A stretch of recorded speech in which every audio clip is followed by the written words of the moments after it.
Levítico capítulos 8 e 9. O sacerdócio. Considerações gerais. Havendo considerado a doutrina do sacrifício, tal qual se desenrola nos primeiros 7 capítulos deste livro, chegamos agora ao assunto do sacerdócio. Os dois assuntos estão intimamente ligados. O pecador necessita de um sacrifício, o crente necessita de um sacerdote. Nós temos tanto um como outro em Cristo, que, havendo-se oferecido a si mesmo a Deus sem mácula, entrou na esfera do seu ministério sacerdotal, no santuário celeste. Não precisamos de outro sacrifício nem de nenhum outro sacerdote, Jesus é divinamente suficiente. Comunica o valor e a dignidade da sua própria pessoa a todos os cargos que desempenha e a todas as obras que realiza. Quando vemos como sacrifício, sabemos que temos em ele tudo que um sacrifício perfeito podia ser, e, quando vemos como sacerdote, sabemos que todas as funções do sacerdócio são perfeitamente cumpridas por ele. Como sacrifício, ele põe o seu povo em permanente relação com Deus, e, como sacerdote, mantém-nos nela, segundo a perfeição do que ele é. O sacerdócio é destinado àqueles que estão já em certo parentesco com Deus, como pecadores por natureza e na prática, já pelo sangue de Cristo chegamos perto de Deus. Efésios 2 verso 13. Somos postos em parentesco permanente com Ele, e estamos perante Ele como fruto da sua obra. Ele tirou os nossos pecados de uma maneira digna de si para que pudéssemos estar na sua presença para louvor do seu nome, como demonstração daquilo que ele pode realizar pelo poder da morte e ressurreição. Mas, embora libertos de tudo que podia ser contra nós, apesar de estarmos perfeitamente aceitos no amado, não obstante sermos perfeitos em Cristo, ainda que soberanamente exaltados, somos, ainda assim, em nós próprios, enquanto aqui andamos, pobres e fracas criaturas, sempre prontos a extraviarem-se, prestes a tropeçar, expostos a múltiplas tentações, provas e ardis. Como tais, nós necessitamos do ministério incessante do nosso sumo sacerdote, cuja presença no santuário das alturas nos mantém na plena integridade desse parentesco em que, pela graça, estamos colocados. Vive sempre para interceder por eles. Hebreus 7 verso 25.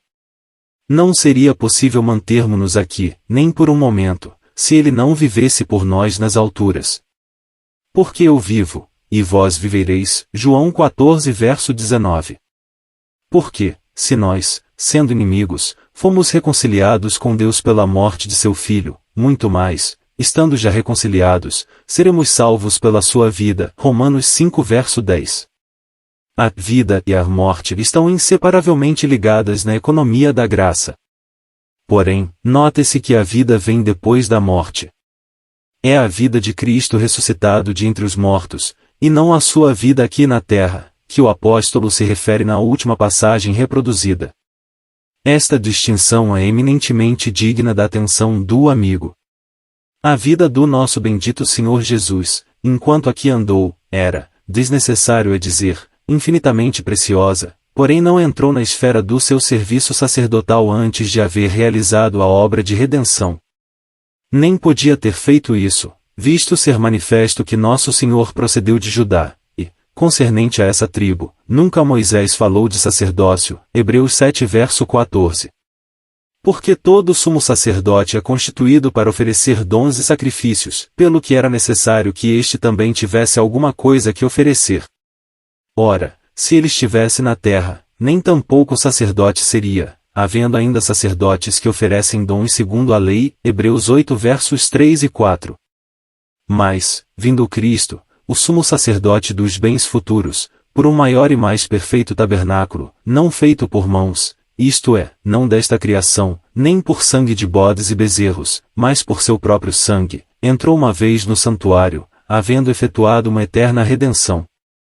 Porque Cristo não entrou num santuário feito por mãos, figura do verdadeiro, porém no mesmo céu, para agora comparecer por nós, perante a face de Deus. Hebreus 9 verso 11, 12 e 24.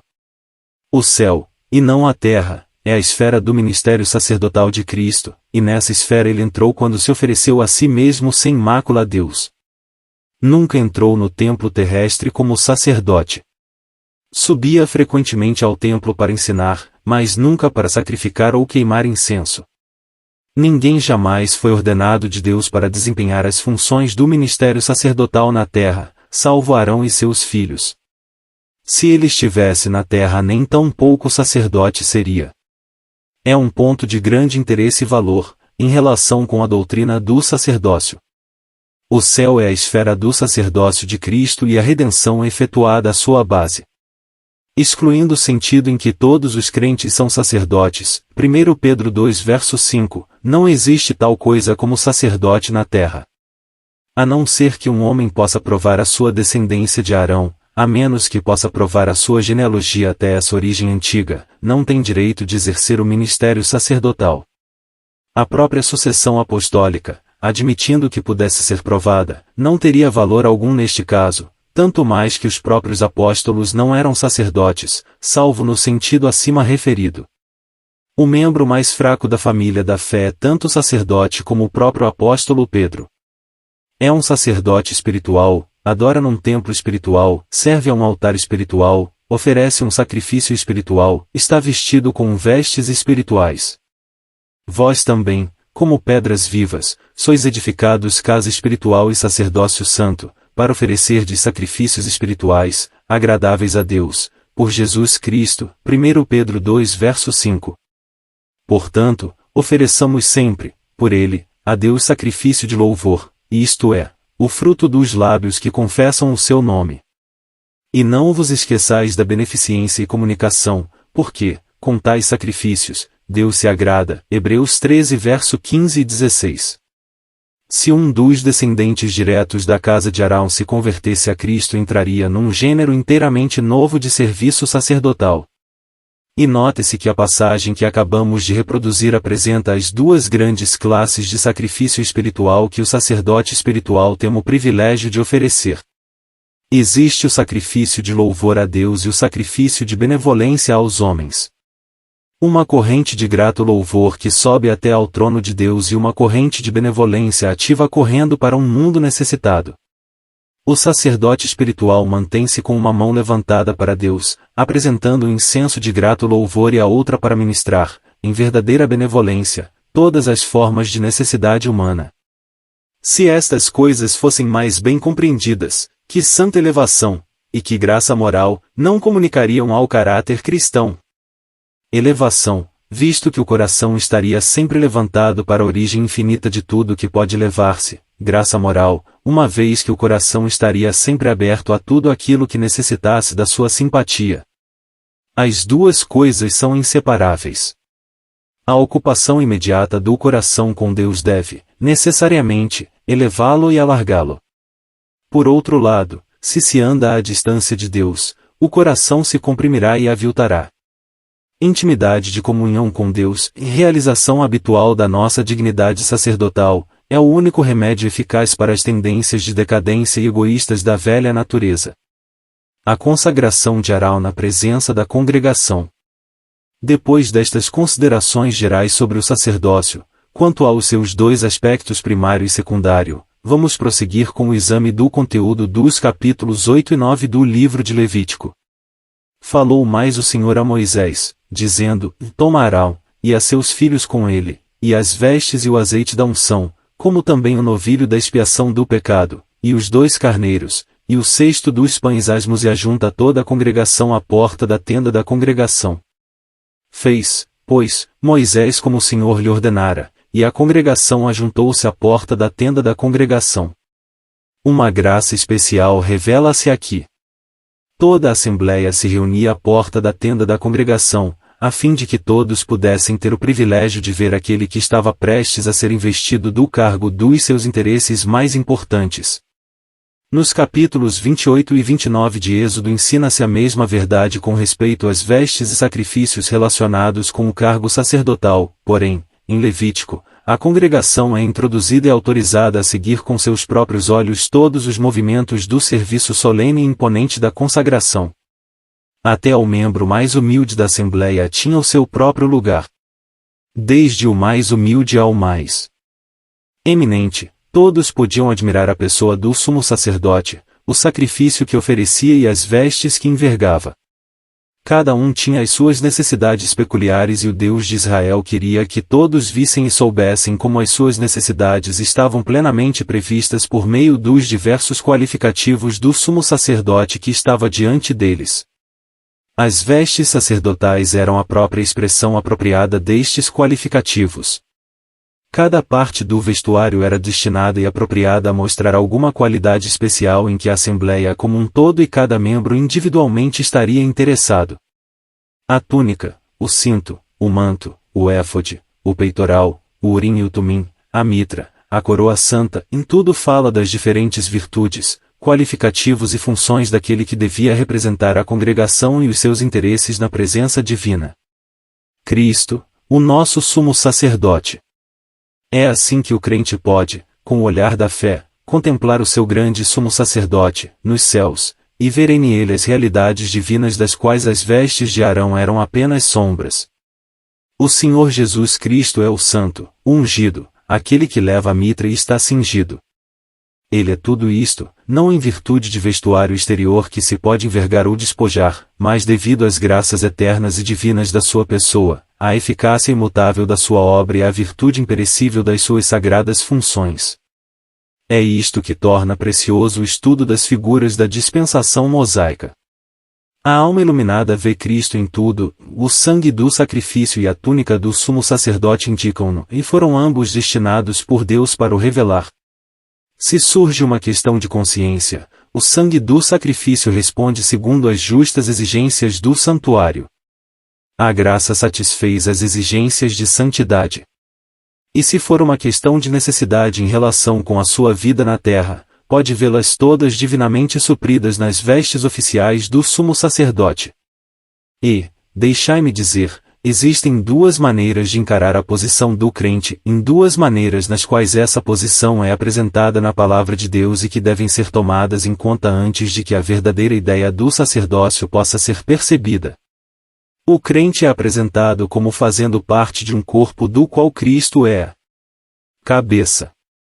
Este corpo, com Cristo, sua cabeça, é mencionado como formando um homem completo, em todo sentido. O crente foi vivificado com Cristo, ressuscitado com Cristo e assentado com Cristo nos céus. É um com Ele, perfeito em Ele, aceite em Ele, possui a sua vida e está em seu favor diante de Deus. Todas as suas ofensas foram apagadas. Não resta sequer uma mancha. Tudo nele é formoso e amável à vista de Deus. Por outro lado, o crente é contemplado como estando no lugar de necessidade, fraqueza e dependência no mundo. Está sempre exposto à tentação, é inclinado a extraviar-se, e está sujeito a tropeçar e cair. Como tal, tem necessidade constante de perfeita simpatia e do poderoso ministério do sumo sacerdote, que comparece sempre na presença de Deus ao pleno valor da sua pessoa, e que representa o crente e defende a sua causa diante do trono. E conveniente ponderar estes dois aspectos do crente, para poder ver-se não apenas o lugar sumamente elevado que o crente ocupa com Cristo nas alturas, mas também a abundante provisão que existe para si quanto a todas as suas necessidades e fraquezas aqui na terra. Esta distinção podia ser também formulada da seguinte maneira: o crente está representado como sendo da igreja e estando no reino. Quanto ao primeiro estado, o céu é o seu lugar, o seu lar, a sua parte, o centro dos seus afetos. Quanto ao último, ele está na terra, no lugar de prova, responsabilidade e conflito. Por isso, o sacerdócio é um recurso divino para aqueles que, sendo da igreja e pertencendo ao céu, estão, todavia, no reino e andam sobre a terra. Esta distinção é muito simples, e, quando compreendida, explica muitas passagens da Escritura em que muitos encontram dificuldades consideráveis. Examinando estes capítulos podemos notar três coisas que se destacam de modo proeminente, a saber, a autoridade da palavra, o valor do sangue, o poder do Espírito. São assuntos importantes, assuntos de uma importância inefável, cada um dos quais deve ser considerados por todo cristão de vital interesse. Isto é o que o Senhor ordenou que se fizesse. Quanto à autoridade da palavra, é do maior interesse ver que, na consagração dos sacerdotes bem como em toda a série de sacrifícios, dependemos diretamente da autoridade da palavra de Deus. Então, disse Moisés à congregação, nisto e o que o Senhor ordenou que se fizesse, Levítico 8 verso 5. E disse Moisés, esta a coisa que o Senhor ordenou fareis, e a glória do Senhor vos aparecerá, Levítico 9 verso 6. Prestemos ouvidos a estas palavras. Ponderemo-las atentamente com oração. São palavras inestimáveis. Isto é o que o Senhor ordenou. Moisés não disse, isto é o que é agradável, conveniente. Tampouco disse, isto é o que foi ordenado pela voz de nossos pais, por decreto dos anciãos ou a opinião dos doutores. Moisés nada sabia de tais fontes de autoridades. Para ele havia só uma origem de autoridade santa, elevada e soberana, e essa era a palavra de Jeová, e ele queria que cada membro de assembleia estivesse em contato direto com essa origem bendita. Isto dava segurança ao coração e estabilidade a todos os pensamentos. Não havia nenhum lugar para a tradição, com o seu som incerto, ou para o homem, com as suas disputas duvidosas. Tudo era claro, concludente e peremptório. O Senhor havia falado, e tudo o que era preciso era ouvir o que ele havia dito e obedecer. Nem a tradição nem a conveniência têm lugar no coração que tem aprendido a apreciar, a reverenciar e obedecer à palavra de Deus. E qual devia ser o resultado desta rigorosa adesão à palavra de Deus, um resultado verdadeiramente bendito? A glória do Senhor vos aparecerá. Houvesse a palavra sido negligenciada e a glória não teria aparecido. As duas coisas estavam intimamente ligadas. O mais ligeiro desvio da expressão assim diz o Senhor teria impedido os raios da glória divina de aparecerem à congregação de Israel, tivesse sido acrescentado um só rito ou cerimônia não ordenados pela palavra, ou tivesse havido omissão de alguma coisa que a palavra ordenava, e o Senhor não teria manifestado a sua glória. Não podia sancionar por meio da glória da sua presença o descuido ou a rejeição da sua palavra. Pode suportar a ignorância ou a fraqueza, mas não pode sancionar a negligência ou a desobediência. Oh, se tudo isto fosse mais seriamente considerado neste século de tradições e conveniências! Gostaria com todo o afeto e vivo sentimento de responsabilidade pelo amigo de o exortar a prestar sincera atenção à importância de uma estrita, diria mesmo severa em adesão e sujeição reverente à palavra de Deus. Que prove todas as coisas por esta regra e rejeite tudo que não se ajusta com ela, que pese tudo com esta balança e ponha de parte tudo que não tem o seu peso, que meça tudo por essa regra e recuse todos os desvios. Se pudéssemos ao menos ser o meio de despertar uma alma ao próprio sentido do lugar que pertence à palavra de Deus, não teríamos escrito nosso livro em vão. Que o amigo se detenha por um momento na presença de aquele que esquadrinha os corações e faça a si próprio esta pergunta simples: estou eu sancionando com a minha presença ou adotando na minha conduta algum desvio ou negligência da palavra de Deus? Fazei deste assunto um caso pessoal perante o Senhor. Estais seguros que é um assunto da atualidade e da maior importância. Se achais que tendes estado, de qualquer maneira, ligados ou envolvidos em qualquer coisa que não tem o selo distinto da sanção divina, rejeitai-a de uma vez para sempre. Sim, rejeitai-a, ainda que ela se apresente adornada com as vestes imponentes da antiguidade, acreditada pela voz da tradição e apresentando a alegação quase irresistível de expediente. Se não podeis dizer de tudo aquilo com que estáis ligados e isto é o que o Senhor ordenou, então renunciai-o sem hesitação, para sempre. Recordai estas palavras, como se fez neste dia, assim o Senhor ordenou se fizesse, Levítico 8 verso 34. Sim, recordai as palavras como e assim, vede se estão ligadas nos vossos caminhos e ligações e não permitais que elas jamais se separem. O 8º dia. E Arão e seus filhos fizeram todas as coisas que o Senhor ordenou pela mão de Moisés, Levítico 8 verso 36. Então, entraram Moisés e Arão na tenda da congregação, depois, saíram e abençoaram o povo, e a glória do Senhor apareceu a todo o povo. Porque o fogo saiu de diante do Senhor e consumiu o holocausto e a gordura sobre o altar, o que vendo todo o povo, jubilou e caiu sobre as suas faces, Levítico 9 versos 23 e 24. Temos aqui uma cena do 8º dia, uma cena da glória da ressurreição. Arão, havendo oferecido o sacrifício, levantou as suas mãos em atitude de bênção sacerdotal sobre o povo, e então Moisés e Arão retiraram-se para dentro do tabernáculo, e desapareceram, enquanto que toda a assembleia esperava da parte de fora. Finalmente, Moisés e Arão, representando Cristo no seu caráter duplo de sacerdote e rei, saem e abençoam o povo, a glória aparece em todo o seu esplendor, o fogo consome o sacrifício e toda a congregação se prostra em adoração na presença do Senhor de toda a terra. Ora, tudo isto era literalmente feito na consagração de Arão e seus filhos. E, além disso, tudo isto era o resultado de estrita adesão à palavra do Senhor. Porém, antes de deixar esta parte do assunto, quero recordar ao amigo que todos estes capítulos são apenas uma sombra dos bens vindouros.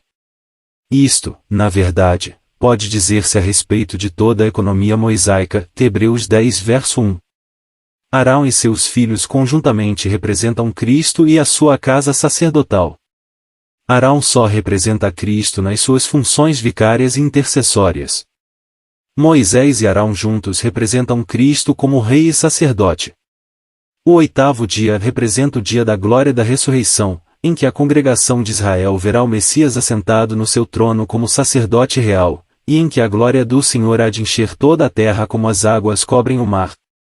Estas verdades sublimes são largamente desenroladas na palavra de Deus e brilham como pedras preciosas de esplendor celestial através das páginas inspiradas, e mais, não seja o caso de terem para o amigo o aspecto de novidade suspeita, envio as seguintes provas escriturais. Números 14 verso 21, Isaías 9 versos 6 e 7, Jeremias 23 versos 5 a 8, Ezequiel 48 verso 35, Daniel 7 versos 13 e 14, Oséias 14 versos 4 a 9, Sofonias 3 versos 14 a 20, Zacarias 3 versos 8 a 10. O sangue da vítima. Consideremos agora o segundo ponto desta parte do livro, a saber, a eficácia do sangue. É um ponto amplamente desenrolado e que ocupa um lugar proeminente. Quer contemplemos a doutrina do sacrifício ou a doutrina do sacerdócio, vemos que o derramamento do sangue ocupa o mesmo lugar importante. Então, fez chegar o novilho da expiação do pecado, e Arão e seus filhos puseram as suas mãos sobre a cabeça do novilho da expiação do pecado, e o degolou, e Moisés tomou o sangue, e pôs dele com o seu dedo sobre as pontas do altar em redor, e espiou o altar depois, derramou o resto do sangue à base do altar, e o santificou, para fazer expiação por ele. Levítico 8 versos 14 e 15. Depois, fez chegar o carneiro do holocausto, e Arão e seus filhos puseram as mãos sobre a cabeça do carneiro, e o degolou, e Moisés espargiu o sangue sobre o altar, em redor, versículos 18 e 19. Depois, fez chegar o outro carneiro, o carneiro da consagração, e Arão com seus filhos puseram as suas mãos sobre a cabeça do carneiro, e o degolou, e Moisés tomou do seu sangue e o pôs sobre a ponta da orelha direita de Arão, e sobre o polegar da sua mão direita e sobre o polegar do seu pé direito. Também fez chegar os filhos de Arão, e Moisés pôs daquele sangue sobre a ponta da orelha direita deles, e sobre o polegar da sua mão direita, e sobre o polegar do seu pé direito, e Moisés espargiu o resto do sangue sobre o altar, em redor, versículos 22 a 24. O significado dos vários sacrifícios já foi explicado, até certo ponto, nos primeiros capítulos deste volume, porém das passagens que acabamos de citar ressalta o lugar importante que o sangue ocupava na consagração dos sacerdotes. Era preciso um ouvido manchado de sangue para escutar as comunicações divinas. A mão espargida com sangue era necessária para executar os serviços do santuário, e era preciso que o pé estivesse manchado com sangue para trilhar os átrios da casa do Senhor. Tudo isto é perfeito em sua própria ordem. O derramamento de sangue era o fundamento de todo o sacrifício pelo pecado, e estava ligado com todos os vasos do ministério e com todas as funções do sacerdócio. Em todo o conjunto do serviço levítico notamos o valor, a eficácia, o poder e a ampla aplicação do sangue. E quase todas as coisas, segundo a lei, se purificam com sangue. Hebreus 9 verso 22. Cristo entrou, por seu próprio sangue, no mesmo céu. Aparece no trono da majestade nos céus em virtude de tudo que cumpriu na cruz. A sua presença no trono atesta o valor e a aceitação do seu sangue expiatório. Está ali por nós. Bendita segurança! Vive sempre. Nunca muda, e nós estamos em Ele como Ele é. Ele apresenta-nos ao Pai em sua própria perfeição eterna, e o Pai acha prazer em nós, assim apresentados, do mesmo modo que se compraz em aquele que nos apresenta.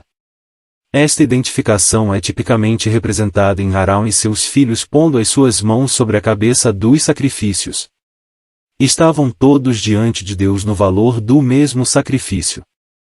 Quer fosse o novilho da expiação, o carneiro do holocausto ou o carneiro da consagração, eles punham conjuntamente as suas mãos sobre todos. E verdade que só Arão fora ungido antes de o sangue haver sido derramado. Estava vestido com as vestes do seu ofício e ungido com o azeite da santa unção antes que seus filhos fossem vestidos ou ungidos. A razão é óbvia, Arão simboliza Cristo em sua excelência incomparável e dignidade própria, e, como sabemos, Cristo apareceu em todo o seu valor pessoal e foi ungido pelo Espírito Santo antes da realização da sua obra expiatória. Em todas as coisas ele tem a preeminência, Colossenses 1. Contudo, existe a mais completa identificação, depois, entre Arão e seus filhos, como a mais completa identificação entre Cristo e o seu povo. O que santifica, como os que são santificados, são todos de um, Hebreus 2 verso 11. A distinção pessoal realça o valor da unidade mística. O poder do Espírito. Esta verdade de distinção e unidade da cabeça e dos membros conduz-nos naturalmente ao nosso terceiro e último ponto, isto é, o poder do Espírito. Podemos notar tudo o que se verifica entre a unção de Arão e de seus filhos com ele. O sangue é derramado, a gordura é queimada sobre o altar, e o peito era movido por oferta de movimento perante o Senhor. Por outras palavras, o sacrifício é consumado, o seu cheiro suave sobe até Deus e aquele que o ofereceu sobe no poder da ressurreição e toma o seu lugar nas alturas. Tudo isto se realiza entre a unção da cabeça e a unção dos membros. Lemos e comparemos as passagens. Primeiramente, quanto a Arão só, lemos, e lhe vestiu a túnica, e cingiu-o como cinto, e pôs sobre ele o manto, também pôs sobre ele o éfode e cingiu-o com o cinto lavrado do éfode e o apertou com ele. Depois, depôs-lhe o peitoral, pondo no peitoral o urim e o tumim, e pôs a mitra sobre a sua cabeça, e na mitra, diante do seu rosto, pôs a lâmina de ouro, a coroa da santidade, como o Senhor ordenara a Moisés. Então, Moisés tomou o azeite da unção, e ungiu o tabernáculo e tudo o que havia nele, e o santificou, e dele espargiu 7 vezes sobre o altar e ungiu o altar e todos os seus vasos, como também a pia e a sua base, para santificá-los. Depois, derramou do azeite da unção sobre a cabeça de Arão e ungiu, para santificá-lo. Versículos 7 a 12. Aqui só Arão é apresentado. O azeite da unção é derramado sobre a sua cabeça, e isso, também, em ligação imediata com a unção de todos os vasos do tabernáculo. Toda a assembleia era autorizada a presenciar como o sumo sacerdote punha as suas vestes oficiais, a mitra, e depois recebia a unção, e não somente isto, mas como, à medida que se lhe punha cada peça do vestuário, que se realizava cada ato, que se celebrava cada cerimônia, podia ver-se como tudo estava baseado sobre a autoridade da palavra.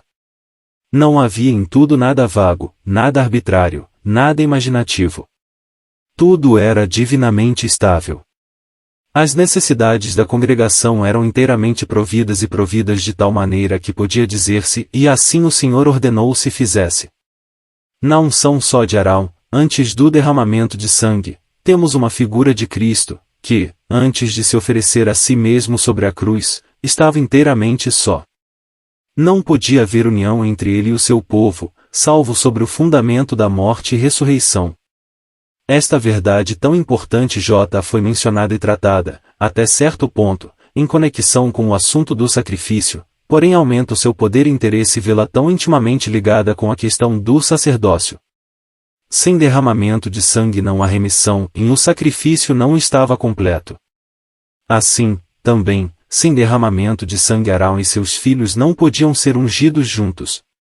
Que o amigo tome nota deste fato. Certifique-se dele, porque é digno da sua mais profunda atenção. Guardemo-nos sempre de passar ligeiramente qualquer circunstância na economia levítica. Cada coisa tem a sua voz específica e próprio significado, e aquele que delineou e desenvolveu esta ordem pode explicar ao coração e entendimento o que essa ordem significa. Tomou Moisés também do azeite da unção e do sangue que estava sobre o altar e o espargiu sobre Arão e sobre as suas vestes, sobre os seus filhos e sobre as vestes de seus filhos com ele. E santificou Arão e as suas vestes e seus filhos, e as vestes de seus filhos com ele. Levítico 8 verso 30. Por que não foram os filhos de Arão ungidos com ele na ocasião citada no versículo 12? Simplesmente porque o sangue não havia sido derramado. Quando o sangue e o azeite puderam ser ligados, então Arão e seus filhos puderam ser ungidos e santificados juntos, mas não antes. E por eles me santifico a mim mesmo, para que também eles sejam santificados na verdade. João 17 verso 19. O amigo que pudesse passar ao de leve uma circunstância tão notável, ou dizer que ela nada significa, tem ainda que aprender a avaliar devidamente as figuras do Velho Testamento e as sombras dos bens futuros. E, por outro lado, aquele que admite que significa alguma coisa, mas que, não obstante, recusa inquirir e compreender o que é esse alguma coisa, está causando sério prejuízo à sua própria alma e manifestando pouco interesse pelos preciosos oráculos de Deus. E Moisés disse a Arão e a seus filhos: Cozei a carne diante da porta da tenda da congregação e ali a comei com o pão que está no cesto da consagração, como tenho ordenado, dizendo: E Arão e seus filhos a comerão. Mas o que sobejar da carne do pão queimareis com fogo. Também da porta da tenda da congregação não saireis por 7 dias, até ao dia em que se cumprirem os dias da vossa consagração, porquanto por 7 dias o Senhor vos consagrará. Como se fez neste dia, assim o Senhor ordenou se fizesse, para fazer expiação por vós. Ficareis, pois, à porta da tenda da congregação dia e noite, por 7 dias, e fareis a guarda do Senhor, para que não morrais, porque assim me foi ordenado. Versículos 31 a 35. Estes versículos oferecem um belo símbolo de Cristo e o seu povo alimentando-se juntos dos resultados da expiação efetuada. Arão e seus filhos, havendo sido ungidos em conjunto, em virtude do derramamento de sangue, são apresentados aqui à nossa vista fechados no recinto do tabernáculo por 7 dias. Uma figura notável da atual posição de Cristo e seus membros durante esta dispensação, encerrados com Deus e aguardando a manifestação da glória. Bem-aventurada posição! Bem-aventurada parte! Bem-aventurada esperança! Estar-se associado com Cristo, encerrado com Deus, esperando o dia da glória, e, esperando a glória, nutrir-se das riquezas da graça divina no poder da santidade, são bênçãos da mais preciosa natureza, privilégios da mais elevada ordem. Oh, se fossemos capazes de os compreender bem, se tivéssemos corações para os gozar e possuíssemos um sentimento profundo da sua magnitude! Que os nossos corações estejam separados de tudo que pertence a este presente século mau, de forma a podermos alimentar-nos do conteúdo do cesto das consagrações, que é nosso próprio alimento como sacerdotes no santuário de Deus. A glória do reino milenar. E aconteceu, ao dia 8º que Moisés chamou Arão, e a seus filhos, e aos anciãos de Israel e disse a Arão: Toma um bezerro, para expiação do pecado, e um carneiro, para holocausto, sem mancha, e traze-os perante o Senhor. Depois, falarás aos filhos de Israel, dizendo: Tomai um bode para expiação do pecado, e um bezerro e um cordeiro de 1 ano, sem mancha, para holocausto também um boi e um carneiro, para sacrifício pacífico, por sacrificar perante o Senhor, e oferta de manjares, amassada com azeite, porquanto hoje o Senhor vos aparecerá. Levítico 9 verso 1 a 4. Havendo terminado os 7 dias durante os quais Arão e seus filhos estavam retidos no recinto do tabernáculo, toda a congregação é introduzida e a glória de Jeová manifesta-se. Isto completa toda a cena. As sombras dos bens vindouros passam aqui diante de nós por sua ordem divina. O 8º dia é uma figura dessa manhã milenial que está, prestes a raiar sobre a terra, quando a congregação de Israel verá sair o verdadeiro sacerdote do santuário, onde está agora, oculto para os olhos dos homens, acompanhado de um grupo de sacerdotes, companheiros da sua reclusão, e participantes felizes da sua glória manifestada. Numa palavra, como sombra ou figura, nada podia ser mais completo. Em primeiro lugar, Arão e seus filhos lavados com água, e uma figura de Cristo e o seu povo, considerados no decreto eterno de Deus, santificados juntamente em propósito. Levítico 8 verso 6. Depois, temos o modo e a ordem em que este propósito deveria proceder. Arão, em solidão, é vestido e ungido, em uma figura de Cristo santificado e enviado ao mundo e ungido pelo Espírito Santo. Versículos 7 a 12. Compare-se Lucas 3 verso 2, 22, com João 10 verso 36, 12 verso 24. Em seguida temos a apresentação e aceitação do sacrifício, em virtude do qual Arão e seus filhos eram ungidos e santificados em conjunto. Versículos 14 a 29. Uma figura da cruz em sua aplicação àqueles que agora constituem a casa sacerdotal de Cristo, que estão unidos com Ele, ungidos com Ele, escondidos com Ele e esperando por Ele ao 8º dia, quando Ele se manifestar com eles em todo o resplendor daquela glória que lhe pertence no propósito eterno de Deus. João 14 verso 19, Atos 2 verso 33, 19 versos 1 a 7, Colossenses 3 versos L a 4. Finalmente, temos Israel conduzido ao pleno gozo dos resultados da expiação efetuada. São reunidos perante o Senhor. Depois Arão levantou as mãos ao povo e o abençoou, e desceu, havendo feito a expiação do pecado, e o holocausto, e a oferta pacífica. Veja-se Levítico 9 versos 1 a 22. Agora, pode perguntar-se, que resta ainda fazer? Simplesmente que a pedra do topo seja posta com aclamações de vitória e hinos de louvor. Então, entraram Moisés e Arão na tenda da congregação, depois, saíram e abençoaram o povo, e a glória do Senhor apareceu a todo o povo.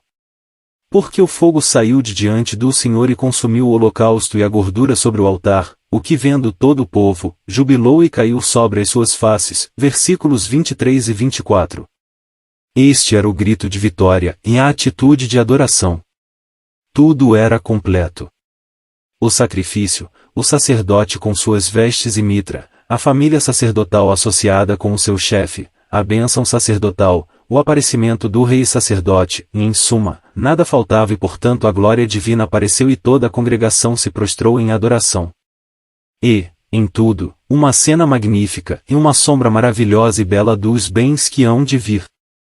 E, recorde-se, tudo que aqui é simbolizado será, dentro de pouco tempo, plenamente realizado. O nosso grande sumo sacerdote penetrou nos céus no pleno valor e poder da expiação realizada. Está ali oculto, agora, e, com ele, todos os membros da sua família sacerdotal, mas quando tiverem passado os 7 dias e os raios do 8º dia brilharam sobre a terra, então todo o remanescente de Israel e um povo arrependido e expectante aclamará com um grito de vitória a presença visível do sacerdote real, e, em íntima associação com ele, será vista uma multidão de adoradores ocupando a mais elevada posição. Estas são as boas coisas que hão de vir, coisas porque, certamente, vale a pena esperar e coisas dignas de Deus, coisas em que há de ser eternamente glorificado e o seu povo eternamente abençoado.